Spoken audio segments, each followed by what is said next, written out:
অনেক ওলামা একরাম আছেন, আল্লাহ তাদের মধ্যে আল্লাহর ভয় এমনটা দিয়েছেন। টুমচর আলিয়া মাদ্রাসা বাংলাদেশের সবচেয়ে প্রাচীন মাদ্রাসাগুলোর একটা, সবচেয়ে পুরাতন মাদ্রাসাগুলোর, শতবর্ষী মাদ্রাসাগুলোর একটা হলো লক্ষ্মীপুর জেলার টুমচর আলিয়া মাদ্রাসা। টুমচর আলিয়া মাদ্রাসার প্রিন্সিপাল ছিলেন শেখ হারুন আল মাদানী হাফিজাউল্লাহ, এখনো বেঁচে আছেন, সিনিয়র আলেমে-দ্বীন, লক্ষ্মীপুরের কৃতি সন্তান। শেখ হারুন আল মাদানী তিনি কিছুদিন আগে রিটায়ারমেন্টে গেছেন, কিছুদিন আগে বলতে 2-3 বছর হয়েছে সম্ভবত। তিনি রিটায়ারমেন্টে গেছেন, প্রিন্সিপাল ছিলেন ওই প্রতিষ্ঠান থেকে, তিনি অবসরে গেছেন।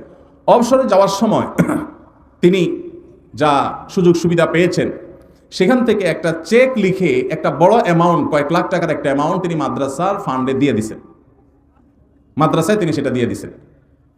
এবং এটার কারণ হিসাবে, এটা তিনি আমাকে বলেন নাই, আমি অন্যভাবে জানছি, এর কারণ হিসাবে তিনি উল্লেখ করেছেন যে এত দীর্ঘ বছর, এত বছর কাজ করেছি এই প্রতিষ্ঠানে, চেষ্টা করছি ঠিকঠাক মতো ডিউটি পালন করতে, আমার অজান্তে হয়তো কোনো ফাঁকিঝুঁকি হয়ে গেছে, হয়তো কোনো সময় নষ্ট হয়ে গেছে, হয়তো কোনো দিন দেরি হয়ে গেছে, আগে বের হয়ে গেছি, হয়তো কোনো সময় ব্যক্তিগত কাজ করে ফেলছে ডিউটির মধ্যে, সেই সময়গুলোর বেতনও তো সব আমার অ্যাকাউন্টে ঠিকই আসছে, কোনোটাই তো আর বাদ দেই নেই।